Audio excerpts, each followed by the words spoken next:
Hola, hola, estimados estudiantes, espero que estén bien.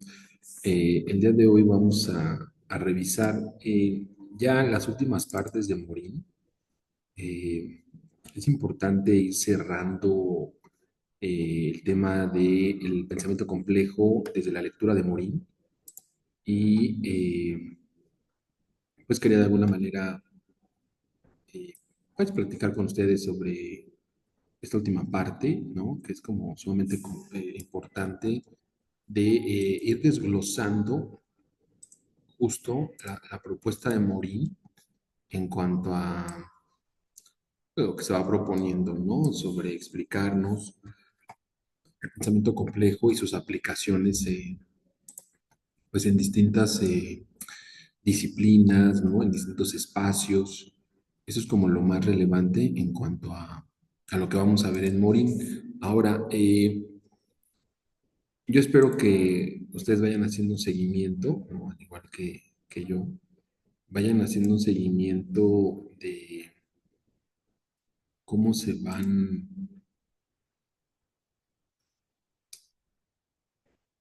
haciendo un seguimiento de, perdón, es que estoy acomodando aquí la lectura, entonces, vayan haciendo un seguimiento de cómo el pensamiento complejo no solo puede, de alguna manera puede, pues, equipararse, ¿verdad? ¿Cómo decirlo? Como a una habilidad, no es como es una habilidad, vendría siendo como una, bueno, ya lo dijimos, ¿no? Es como esta capacidad de estrategia mental, ¿no? Para resolver problemas de distintas perspectivas, de distintos enfoques, ángulos, ¿no? Aquí lo que resalta de Morín y que me gustaría mucho que platicáramos es justo que el pensamiento complejo debe llevarse a la práctica, ¿no? Y esa es como la diferencia notable que tenemos entre Morín y otros autores, ¿no? O sea, Morín al final lo que nos va indicando es que justo eh, la posibilidad mm, de llevarlo a la práctica nos va a permitir resolver determinados problemas, pero además de una manera pues sumamente ventajosa, digamos, ¿no? O sea, con cierto nivel de ventaja. Y eso, pues aunque no lo crean, pues sí va ayudándonos a entender, pues que no solo es una asignatura, ¿no? Sino que además es una posibilidad de llevarlo a nuestras distintas, a las diferentes UCAs, por ejemplo, o al problema prototípico, o al incidente crítico, ¿no? Entonces, pues desde esa idea, a mí me gustaría que pues fueran pensando, ¿no? Bien a bien, ¿cómo lo puedo aplicar? ¿Dónde lo voy a aplicar? Esta parte de Morin o del pensamiento complejo y si me está funcionando o no. Eh, Esa es la parte más importante de esta asignatura transversal, ¿no? O sea, ¿qué posibilidades tengo de ponerlo en práctica, ¿no? Y no quedarme meramente con la idea de que lo debo pasar por una cuestión de calificación y olvidarme de esto, ¿no? No, la idea es que justo ustedes tengan las herramientas, y en este caso desarrollen el pensamiento complejo, pero para resolver justo pues estas problemáticas, ¿no? Bueno, en este caso, por ejemplo, el problema prototípico, ¿no? O sea, ¿cómo podría abordar el problema prototípico desde el pensamiento complejo? Sería una pregunta muy sensata, ¿no? Bueno, creo yo. Bueno, vamos a ver. El día de hoy vamos a hablar sobre Morín y la parte del pensamiento complejo y la acción se llama. Entonces, perdón que no me vean, casi no me ven, pero es que como tengo la contraluz, no van a pensar que estoy durmiendo, ¿verdad? Bueno, igual sí. No. En la parte de la acción, pues vamos a ver que Morín de alguna manera, pues va definiendo, ¿verdad? Esta idea, o sea, cómo hay una relación entre la forma en la que podemos asimilar el universo de forma compleja y nuestro actuar, nuestra toma de decisiones en torno a lo que entendemos de él, ¿no? En el mundo actual, siempre les hago un guioncito después de la lectura les hago un guioncito, ¿verdad? Para ir más o menos, llevándolos. Eh, y bueno, el día de hoy no es la excepción, entonces, se los voy leyendo y les voy explicando, ¿no? Dice, en el mundo actual, cada acción que emprendemos está inmersa en una red de relaciones, factores interdependientes y resultados impredecibles. O sea, eso es como lo que maneja Mori, ¿no? O sea, romper con el esquema de ciencia clásica y observar que, pues si bien todo se relaciona, hay factores que se deben asimilar de forma relacionada. O sea, no los podemos separar, ¿no? Y pienso en varias, pues en varias realidades contextuales, ¿no? Por ejemplo, la idea de, de capitalismo va de la mano con la idea de la industria y la modernización, ¿no? O sea, son interdependientes. Eso en términos conceptuales. Ya en un término más de hechos, más factible, ¿no? O sea, como de ejemplos de hechos, pues podemos colocar el, por ejemplo, el uso del agua, ¿no? O sea, el uso del agua siempre va de la mano con una intervención de la misma, ¿no? O sea, sin lugar a dudas, pensamos en el uso del agua y automáticamente tenemos que pensar, o sea, tenemos que asimilar que toda intervención del agua requiere de cierto nivel técnico e instrumental, ¿no? O sea, entonces eso hace que estos dos factores estén intrínsecos, ¿no? Sean interdependientes. Y bueno, los resultados impredecibles, sin lugar a dudas, es algo que Morin propone para su artículo, ¿no? Perdón, para su libro, ¿no? O sea, la ciencia clásica dice que a partir de las hipótesis podemos plantear una serie de resultados o expectativas, ¿no? Sí, pero aquí la idea es que tú asimiles o que se asimilen los resultados como algo impredecible. Es decir, dar la posibilidad de que nosotros, frente a la expectativa, puede darse cualquier tipo de situación, ¿no? Entonces, ahí ya no forzamos la visión, o en este caso ya no forzamos la idea del paradigma que tenemos enfrente, ¿no? O sea, si quiero ver gatos, no voy a forzar todo el tiempo a ver gatos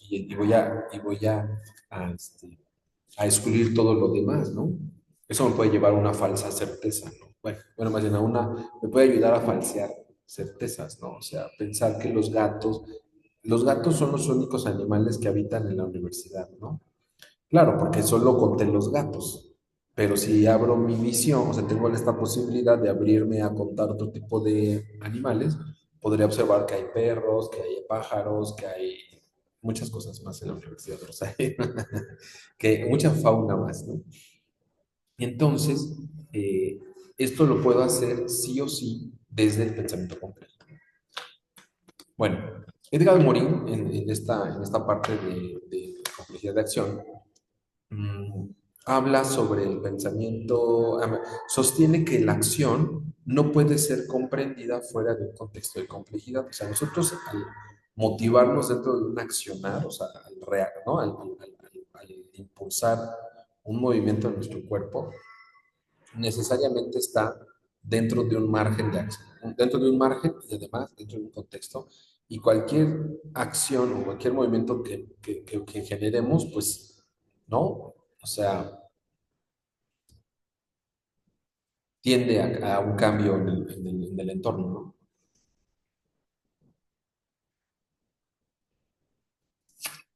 Algunos son perceptibles y visibles y otros no con nuestros sentidos, ¿no?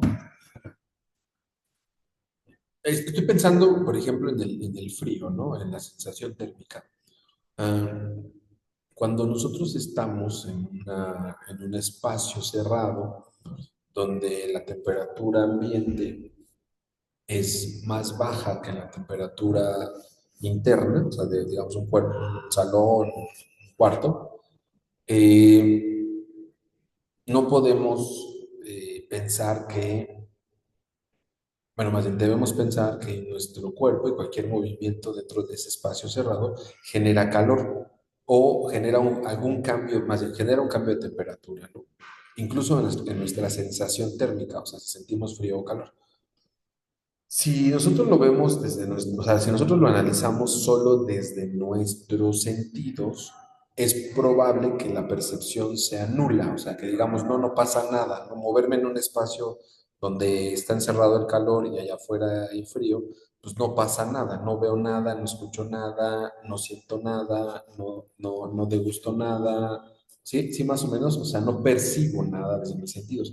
Pero con un instrumento que sería como esta extensión y profundización de nuestros sentidos, con unos binoculares estos para percibir el calor, ¿no? O imágenes de calor, podríamos ver cómo entre el cuerpo humano, nuestro cuerpo y el espacio cerrado, se da un intercambio calorífico o calórico, ¿no? O sea, aunque nuestros sentidos no lo perciban, sí se da, ¿no? Sí sucede.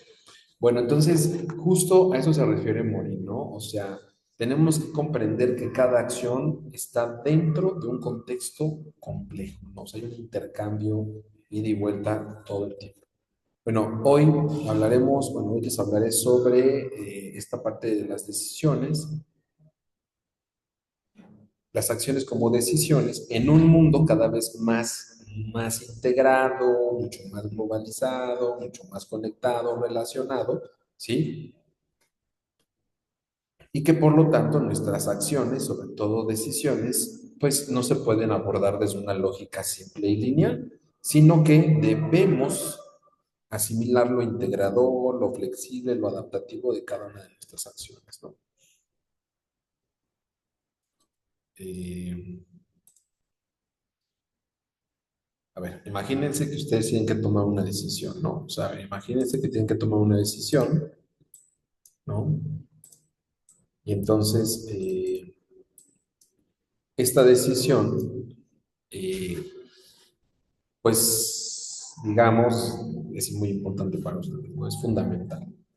Entonces, en esta decisión, ustedes tienen una influencia en el exterior muy fuerte, ¿no? O sea, del entorno social, su estado. Bueno, más bien, cada que tomamos una decisión importante, una decisión trascendental en la vida, pues hay factores que se conjuntan, ¿no? Aunque no los, les decía hace rato, aunque no los sientan, no los vean, pero ahí están. El entorno social, por ejemplo, el estado emocional, las expectativas que se plantea uno, incluso las decisiones que otras personas logran ejerciendo a través de la influencia sobre nosotros, ¿no?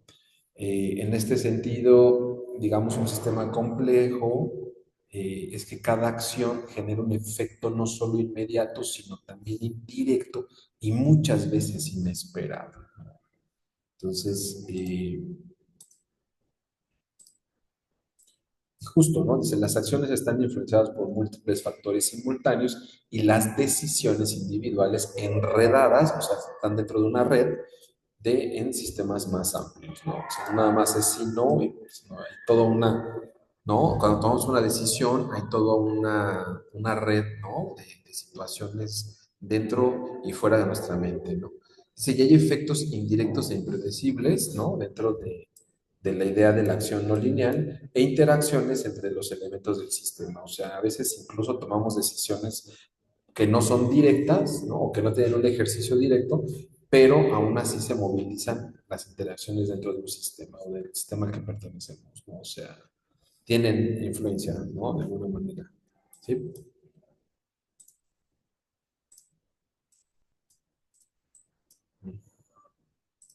Ahora, en las acciones que nosotros tomamos, ¿no?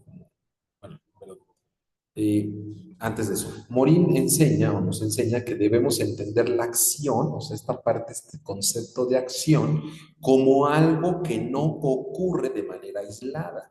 Toda acción tiene efectos en varios niveles. En lugar de pensar de manera lineal, o sea, acción-efecto directo, ¿no? Debemos adoptar una visión sistemática, o sea, que se conectan todos los elementos entendiendo que cada decisión es parte de un proceso más amplio, ¿no? Y en este sentido, pues podríamos incluso, pues, racionalizar qué es lo que estamos actuando, por qué, para qué, ¿no? Y qué beneficios o perjuicios nos puede traer. Ahora, ¿qué es imprevisible? O sea, ¿a qué no tengo acceso cuando tomo una decisión o cuando emprendo una acción? Bueno, somos incapaces de prever todos los resultados. O sea, ahí es donde Morin se separa de la ciencia clásica y justo pone el ejemplo y dice, en la ciencia clásica las expectativas iban señaladas hacia un resultado. Si el resultado se daba por completo o tenía algún nivel pequeño de falibilidad, o sea, de que era falso, entonces, ¿no? Digamos como que se decía que se hacía ciencia certera, ¿no? Con certeza, ¿no? Pero justo desde el pensamiento complejo, lo que vemos es que ahí estábamos forzando a que el ejercicio, la acción o el experimento nos dieran el resultado que esperábamos, ¿no? Y si no nos lo daba, lo que movíamos era el experimento, pero el resultado era inamovible, ¿no? O sea, y es un ejemplo que les puse de los dados, ¿se acuerdan? O sea, cuando tú tiras los dados esperando un número, el par de cinco, ¿no? Pues lo tiras y no sale. Bueno, tienes que volver, si quieres, estás colocando ahí una inversión, ¿no? Una inversión ilegal. ¿No? O sea, la idea es que hasta que lo vuelves a tirar hasta que te salga, ¿no? Porque lo que estás buscando es ese resultado y no estás analizando todos los resultados que te están saliendo conforme vas tirando. Bueno, aquí es al revés. No es que estés esperando el par de cinco, es que cada resultado que sale lo vas a relacionar con tu acción, ¿no? O sea, a ver, si muevo la muñeca así, pum, me sale de esta forma. Si muevo la muñeca así, pum. Si pongo los dados así, pum, ¿no? Me sale esto. Y eso nos permite ampliar justo el espectro de explicaciones científicas. No buscar el resultado, no forzar los resultados, sino más bien mantenernos en esta incapacidad de prever todos los resultados, ¿no? Le damos la posibilidad que los resultados sean distintos a lo que buscamos, cosa que me parece fascinante desde la parte de Morin. Ahora, la incertidumbre como parte inherente de la realidad, eso es algo que se viene trabajando desde los 90. Bueno, Morin ya tiene también tiempo trabajando en la parte del sistema. Miren, hay un libro maravilloso de Ilya Prigogine que se llama El fin de las certidumbres. Y justo trabaja este tema. O sea, cuando nosotros movemos y ajustamos, en vez de estar ajustando el experimento, lo que hacemos es analizar los resultados pese al experimento. Se acabaron las certezas porque entonces no nos aferramos a un resultado, sino que vamos colocando nuestra certeza o nuestra idea de certeza se va adaptando al estudio complejo de los resultados, ¿no? Y en este sentido, pues abre todo un panorama de posibilidades, sí, pero además, y esa es la crítica que hace Ilya Prigogine, no Morin, en su libro del fin de las certidumbres es justo esa, ¿no? O sea, ¿qué va a pasar con la ciencia si ya no nos genera estas certezas con las que nos movíamos en el mundo? Y bueno, ahí la Prigogine tiene varias respuestas maravillosas. Y una de ellas es que el mundo vivió sin certezas durante muchos miles de años y quizá el problema es pensar en la certeza, no en la necesidad de la certeza. Es decir, ¿cómo fue el mundo cuando creíamos tener las certezas de los resultados? Cuando creíamos que habíamos construido un mundo de certezas, ¿cómo fue? Mejoró, empeoró, hubo más matanzas, más guerras, o fuimos más solidarios, éramos más felices. O sea, tendríamos que analizar por qué el término certeza se volvió tan fuerte en la ciencia y por qué lo que buscábamos era justo construir un andamio de certezas y descuidamos el análisis de los resultados, ¿no? Bueno, Morin justo propone lo contrario, ¿no? O sea, asume que hay incertidumbre o que la incertidumbre es inherente a la realidad. Y todo lo que experimentemos en la realidad, pues va a ser incierto, ¿no? Podemos encontrar patrones de comportamiento, patrones de resultado, pero eso no quiere decir que siempre va a ser así. Y eso es muy importante, o sea, asumir que la incertidumbre es inherente a la realidad es un paso trascendental para, me parece, tomar mejores decisiones, ¿no? O sea, eso es fundamental. Ahora, en cuanto a la adaptación y la flexibilidad, ¿no? Del estudio, Bueno, es muy claro, Morín, ¿no? O sea, a ver, la primera pregunta que nos hace en ese sentido es, ¿cómo manejamos la incertidumbre en nuestras decisiones si no podemos prever todo? O sea, está la idea de ansiedad, control, ¿no? Que les decía hace mucho, ¿no? La enfermedad del futuro es la ansiedad, la enfermedad del pasado, la depresión, ¿no? Bueno, eh, ¿cómo la manejamos, no? Y bueno, dice, uno de los mayores desafíos de pensar la acción desde el pensamiento complejo es que la complejidad implica que siempre habrá certidumbre. O sea, tú tienes que asimilar que no vas a poder torcer la realidad con tus experimentos porque vas a estar rodeado de incertidumbre. En este sentido, es posible predecir con exactitud todos los efectos de nuestras decisiones. A esto Morin lo llama imprevisibilidad del sistema. Cuando actuamos en un entorno complejo, no controlamos todas las variables. En este sentido, la incertidumbre no debe ser vista como una barrera, sino como una parte inherente, ¿no? Completamente relacionada a la realidad. Por eso, nuestras acciones deben estar o deben tomar como base una serie de, perdón, deben tomar como base la capacidad para adaptarnos y corregir el curso cuando sea necesario. Y eso es justo lo que a él se refiere con flexibilidad. O sea, tú tomas una decisión y ves que no vas por buen camino en tu investigación. Bueno, puedes regresar algunos pasos o incluso girar en tu propia investigación de tal manera que muestres esa flexibilidad epistémica y no te aferres, como dice la canción, no te aferres a un sentimiento, ¿no? Y no te aferres, ¿no? Bueno, o sea, no seamos, no estemos deseando todo el tiempo controlar el resultado y la expectativa, ¿no? Porque eso puede generar otro tipo de incongruencias e inconsistencias en los resultados, ¿no? Y bueno, dice Morin, esto nos lleva a la idea de que la acción estratégica es un sistema complejo que no solo depende de planificar, sino también de saber responder ante lo inesperado. Y aquí justo Morin es un defensor absoluto, pues, de la idea de la ciencia experimental, en un sentido del expertise que te genera la práctica, ¿no? O sea, justo decía con unos jóvenes hoy, ¿no? Ah,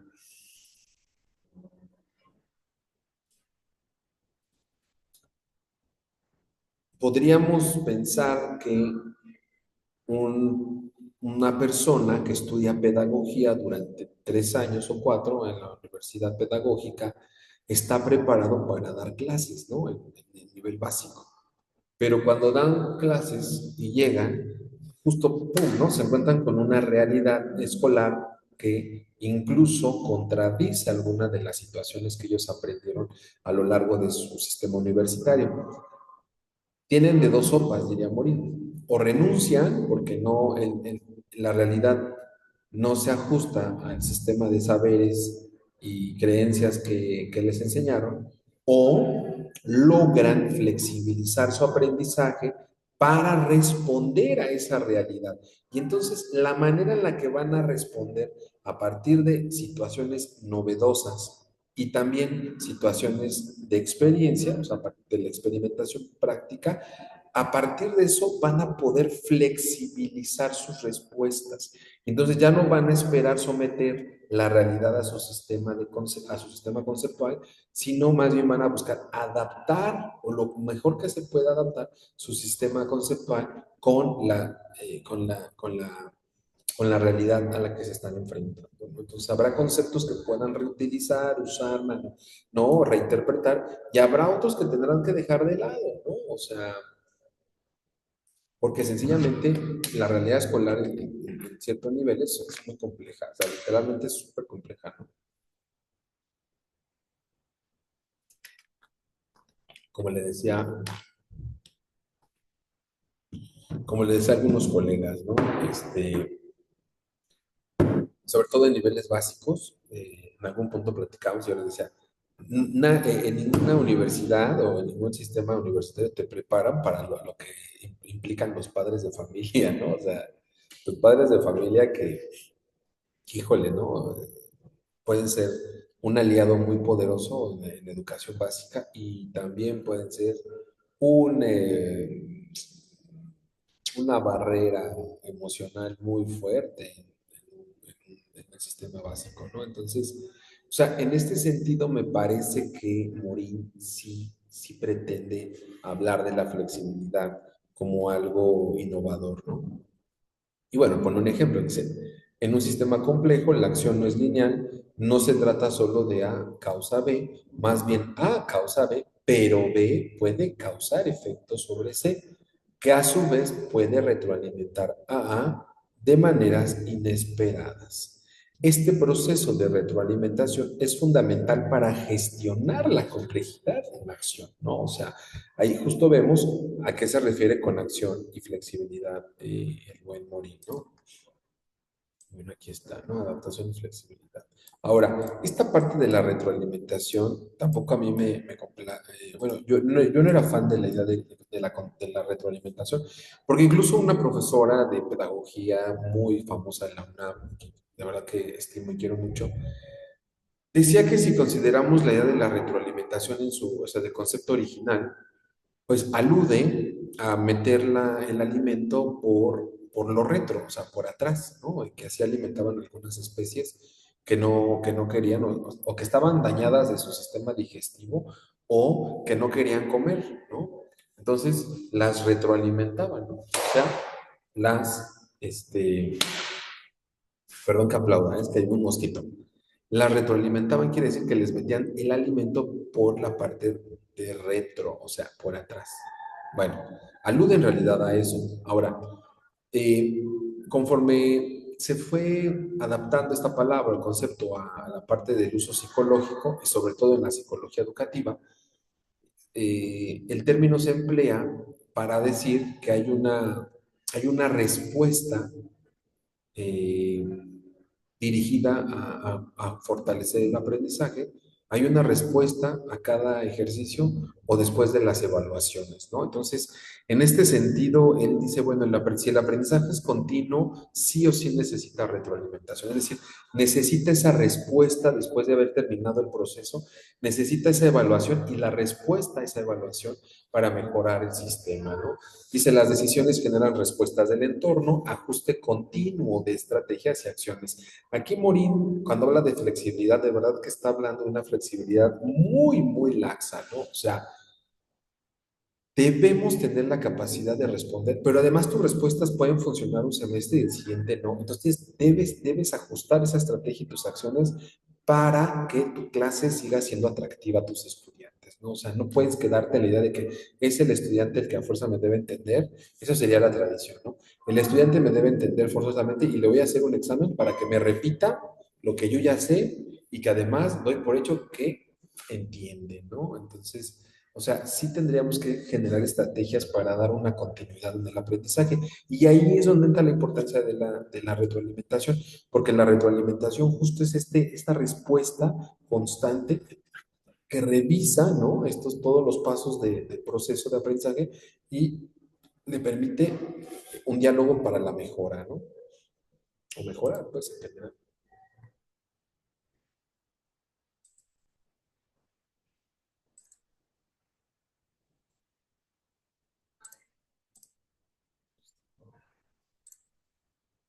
Bueno, justo les decía, ¿no? Bueno, y luego existe la acción dialógica y contradicciones, ¿no? Ya casi acabamos. Dice, entonces, ¿cómo podemos tomar decisiones si todo está interconectado? Diría Morín. Bueno, eh, esa es una pregunta, ¿no? O sea, ¿cómo podemos tomar decisiones si todo está interconectado? Y justo aquí hay otro principio del pensamiento complejo, la dialógica. Esto significa que las acciones en un sistema complejo no siempre siguen una lógica binaria de correcto e incorrecto. Eso es fundamental. A ver, escúchenlo. Otro principio del pensamiento complejo es la dialógica.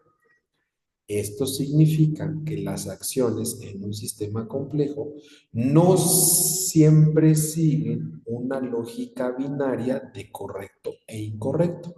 A menudo en las decisiones que tomamos conviven elementos contradictorios que deben ser integrados, no eliminados. Por ejemplo, una empresa puede necesitar crecer rápidamente, pero también debe de controlar sus costos. Estas dos necesidades parecen contradictorias, pero deben coexistir para la toma de decisiones. O sea, ¿sí? En este sentido, Morin propone que aprendamos a manejar estas contradicciones buscando siempre un equilibrio dinámico, en lugar de tratar de eliminar tensiones o ambigüedades. En resumen, la acción en un sistema complejo no busca eliminar incertidumbres o las contradicciones, sino gestionarlas y aprender de ellas. Es lo que se busca en la acción desde el pensamiento complejo, ¿no?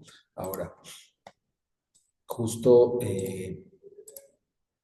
este punto, aquí está la dialógica en la acción, ¿no? O sea, el manejo de las contradicciones, integrar elementos contradictorios en las decisiones y buscar el equilibrio dinámico entre tensiones opuestas. Esto, por supuesto, o sea, eh, es una crítica a la idea de dialéctica hegeliana que teníamos y que Marx colocó de manera puntual en sus textos y que fue una base epistémica de toda la educación de corte marxista e influenciada por el marxismo, ¿no? O sea, la dialéctica es eso, ¿no? O sea, es la conversión de un elemento por otro, pero sí existe la eliminación, o sea, la contradicción es una constante que de alguna manera, pues, tú puedes observar e incluso intervenir, pero eso generaría otra nueva contradicción, o sea, una dialéctica constante, ¿no? Por lo menos desde cómo pensamos el universo. Pero aquí no hay esa dialéctica, más bien aquí lo que te vas a encontrar es que frente a una expectativa, una idea, un deseo, una creencia, ¡pum!, ¿no? O sea, hay contradicciones. Quiero, quiero pasar la materia, tengo todo el ánimo, pero ahí viene la contradicción, no entrego tareas, no entrego mi trabajo.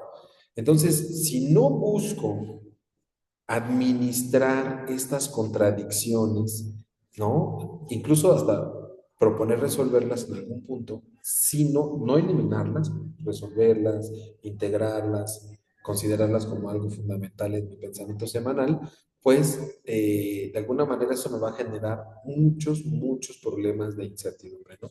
Y la otra es que para lograr el equilibrio dinámico en esas contradicciones, pues justo ejerzo la dialógica, ¿no? O sea, trato de dialogar incluso conmigo mismo y decir, a ver, si yo entrego, voy avanzando aquí en mis tiempos libres, quizá la contradicción se va minorando su presión, ¿no? O sea, me va presionando menos con las entregas, pero tengo que dialogar y convencerme de que forzosamente debo entregar tareas, ¿no? Entonces, en ese sentido, pues no se equivoca a morir, o sea, sí enfoca la idea de un trabajo de pensamiento complejo como una toma de decisiones cada vez más integrada y equilibrada, ¿no? O sea, en ese sentido. Bueno, ya para ir cerrando, miren, la complejidad y la acción están íntimamente ligadas. ¿Qué quiero decir? Que actuar en un mundo complejo requiere un pensamiento que no simplifique la realidad, sino que integre múltiples factores y acepte la incertidumbre como parte del proceso. O sea, en este caso, Mori nos muestra que en lugar de buscar decisiones perfectas, ojo, en lugar de buscar decisiones perfectas, debemos adaptarnos a las circunstancias cambiantes, aprender de la retroalimentación y gestionar las contradicciones de manera estratégica. Solo así vamos a poder enfrentar con éxito los desafíos del mundo contemporáneo. Hasta se me hace discurso neoliberal esto, ¿no? Un poco. Bueno, en el manejo de las contradicciones, pues ya vimos que hay un equilibrio y hay una integración. Y bueno, pues para finalizar las acciones estratégicas, ¿no? El pensamiento complejo en la toma de decisiones no simplifica la realidad, sino que integra múltiples factores y hay que aprender a gestionar la incertidumbre y las contradicciones, ¿de acuerdo? Bueno, esa es un poco la lectura de la complejidad de la acción en Mori. Ahora, siempre bueno, me gusta contarles estos historias, ¿no? Como estas historias donde me parece que el pensamiento complejo se interpuso, ¿no? Fíjense que justo cuando,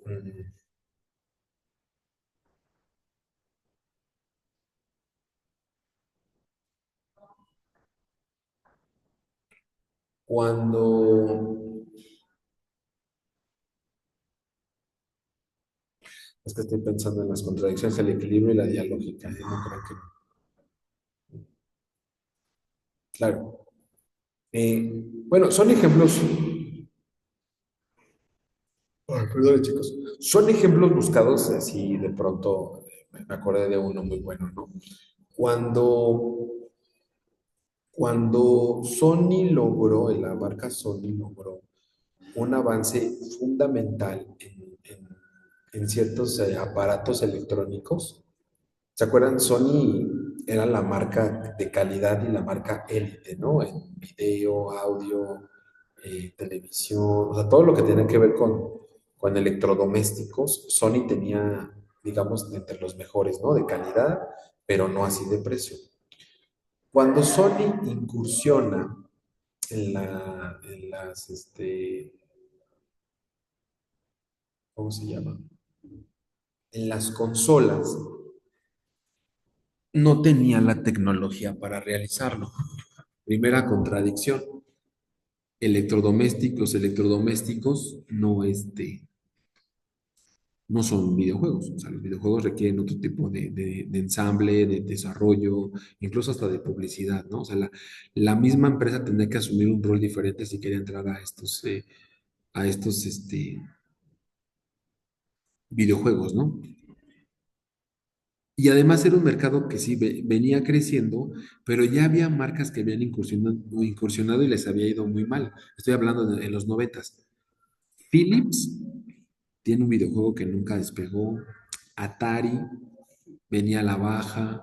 Híjole, un montón de marcas que hoy nos daría risa que intentaron crear videojuegos. Bueno, Nintendo, por supuesto, que venía a la alza, tenía juegos espectaculares. Sega también era una marca que venía a la alta, o sea, venía manejando muchas ventas. Eh, y digamos que las consolas de videojuegos eh, tenían bien claro que querían desmarcarse de la informática o de las computadoras las computadoras personales, ¿no? O sea, no querían como que el usuario comprara el videojuego y se dedicara al videojuego y no lo mezclara con la computadora, ¿no? Salvo casos excepcionales, ¿no? Entonces, ah, eso generó que se pensara en una consola. Sony no producía consolas. Y entonces ahí está la primera contradicción, ¿no? Y luego viene la incertidumbre, ¿no? O sea, ya habían lanzado varias marcas, habían lanzado sus propuestas de videojuegos y no pegaron. Entonces, o sea, nada te decía que una consola iba a pegar o no, ya fuera el videojuego o los videojuegos, ya fuera el control, ya fuera el formato de disco o de cassette, ya fuera el idioma, ya fuera la publicidad. O sea, había una certeza indiscutible detrás. Y entonces Sony contrata, no es cierto, resulta ser que Sega, por alguna razón, la marca Sega de videojuegos, se adelanta a todos en su tiempo, en el 89, y lanza un videojuego súper innovador en disco. O sea, eso era impensable en 1989, ¿no? Pero resultó ser un juego muy caro. Y además, convertir un videojuego en disco resultaba también poco rentable, o sea, era muy caro. Y sobre todo en mercados como Latinoamérica, donde se pirateaban todo. La idea del disco era justo eso, evitar que se pirateara el disco, porque ninguna otra consola leía discos. ¿Sí me explico? O sea, Los cassettes, como quiera, ya se pirateaban, pero el disco no. Bueno, lanzan el disco pensando, Sega, lanza el disco pensando, una, evitar la piratería, dos, innovar, o sea, reinventar por completo la edad de las consolas y los megapíxeles y todo lo que uno ve en la pantalla. Y número tres, también querían innovar en la elección de los juegos. Y bueno, cuando lanzan Saturno en el 89, 91, 91 y 92, impacta de manera brutal, pero solo en las clases medias. Y las clases medias no te dan la riqueza necesaria para, bueno, el ingreso necesario como para mantener la marca. Entonces, entra en una crisis terrible Saturno, Sega con su versión de Saturno, que es la de disco, en el 91-92. Y en estas políticas de, de- de mejorar el sistema financiero de las empresas, sacrificando talento incluso, le dan cuello a uno de los inventores de ese videojuego. Porque además, digamos que lo señalaron como los culpables, ¿no? O sea, ustedes nos vendieron una piña, que nos decían que con esto íbamos a recuperar nos íbamos a ir hasta arriba del mercado de videojuegos y resultó que no, o sea, que al contrario, ¿no? Estaban en peligro de quiebra. Y entonces Sega despide a una serie de personajes talento para ahorrar costos. Es decir, prefieres ahorrar costos que mantener a tu talento. Está bien, esa es una decisión, ¿no? Entonces, uno de esos talentos es contratado por Sega, perdón, por Sony, y Sony, y le dice, ellos tienen un prototipo de disco más avanzado que Saturno. O sea, ya eran compact disc de 64 bytes, no, de 128 bytes. O sea, era una revolución dentro de los videojuegos. Y este talento les dijo, lo tiene Sega, pero además van a poder negociar con él porque está en quiebra. Y entonces negocian con Saturno. Bueno, primero contratan a Sega, no le dicen que van a construir un videojuego, bueno, más bien, sí le dicen que van a construir un videojuego, pero que todo el desarrollo del videojuego lo va a hacer Sega, ¿no? O sea, dicen, tú me vas a armar, a desarrollar el prototipo, ¿no? Yo te voy a pagar mucho dinero. Porque Sony era una empresa que en ese tiempo tenía una cantidad muy grande de dinero.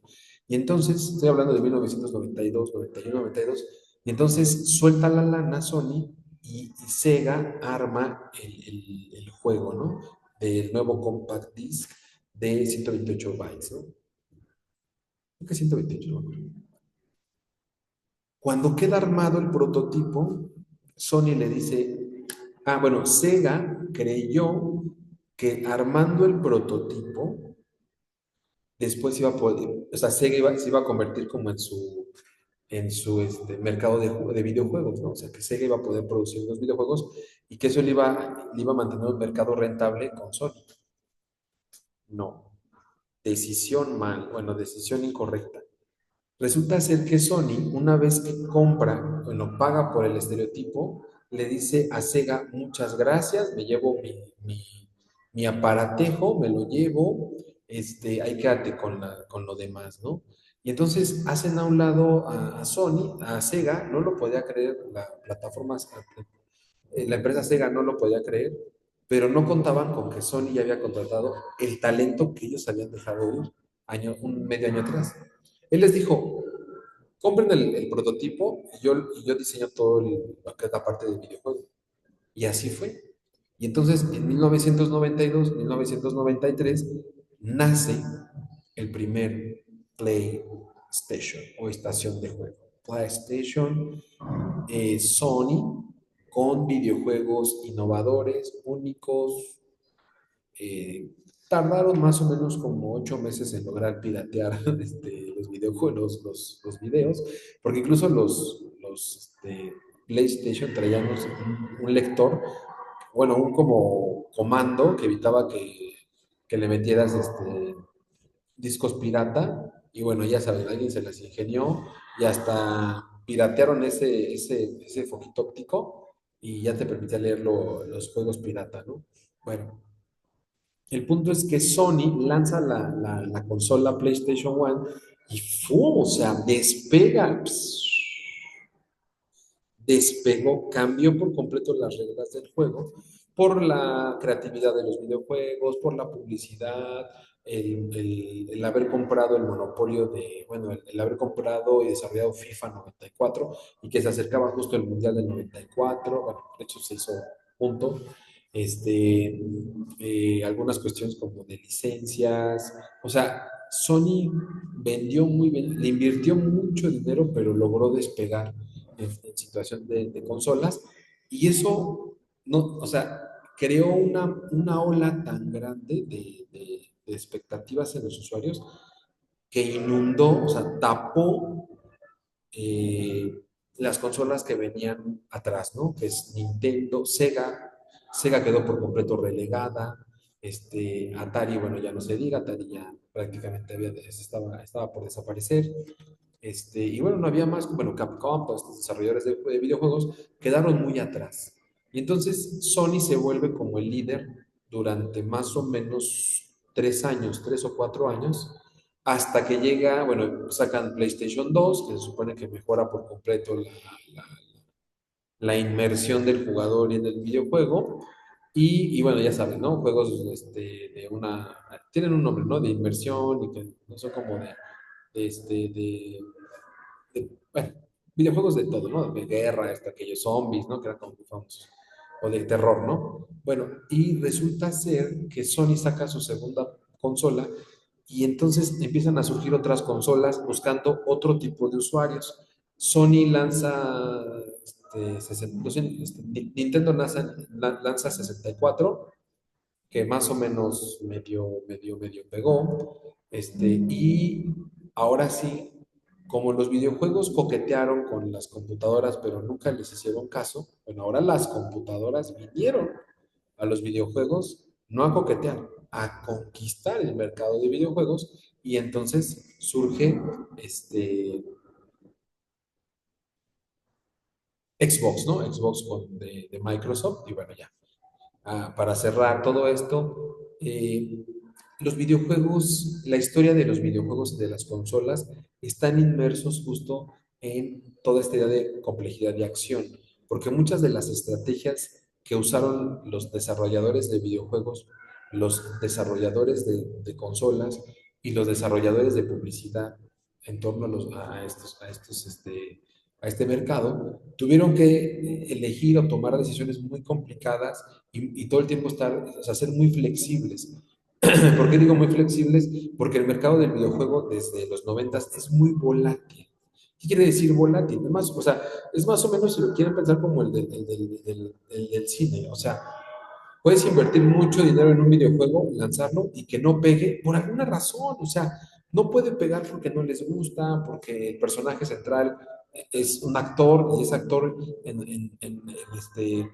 ya fue denunciado por alguna razón, o el color, o no sé, o llegó otro videojuego que les gustó más, o el videojuego no les deja matar gente. O sea, no saben la cantidad de variables que tiene para que un videojuego pegue. O sea, es más, la expectativa es que no va a pegar. O sea, es la expectativa real, que un videojuego no va a pegar, ¿no? Y bueno, hoy en día hay miles de videojuegos en muchos formatos, celular, en computadora, en PlayStation, ¿no? En consolas. Y las personas que manejan estas industrias, sobre todo los que toman las decisiones, pues deben de de ser muy flexibles justo en las respuestas que les da esa realidad frente a sus propuestas, ¿no? O sea, lanzo una consola y no pegó. ¿Por qué no pegó? Y ahí viene la retroalimentación. Ah, pues porque tenía ¿cómo se dice? Tenía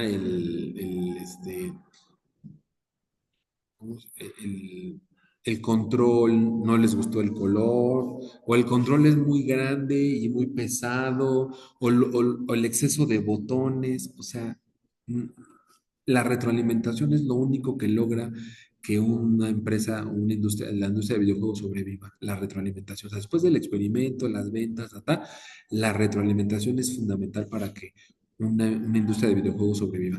Y bueno, ya para cerrar, eh, justo en esta idea de retroalimentación y sobrevivencia, eh, los videojuegos dan un giro en los 2000, o sea, empezando el siglo, con el Internet, ¿no? O sea, el Internet también vino a revolucionar los videojuegos, pero incluso la misma idea de videojuego, ¿no?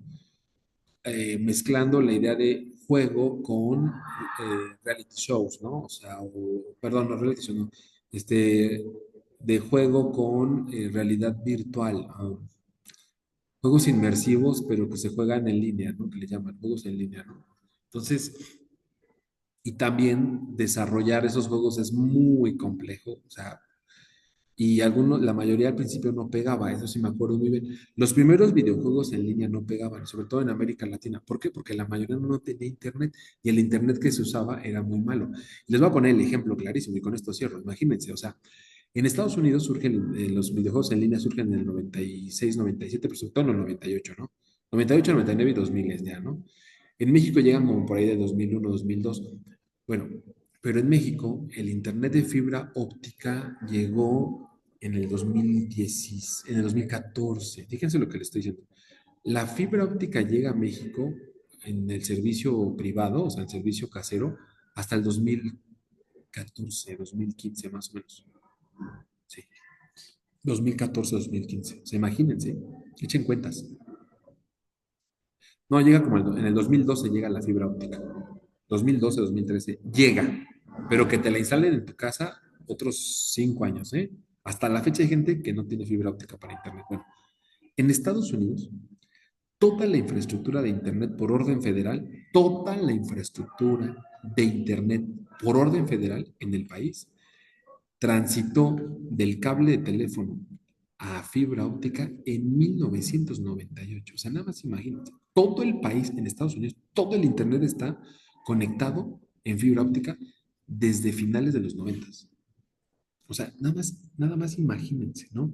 Entonces, la velocidad de su Internet es 100 veces más rápida, o sea, de ellos, de los estadounidenses.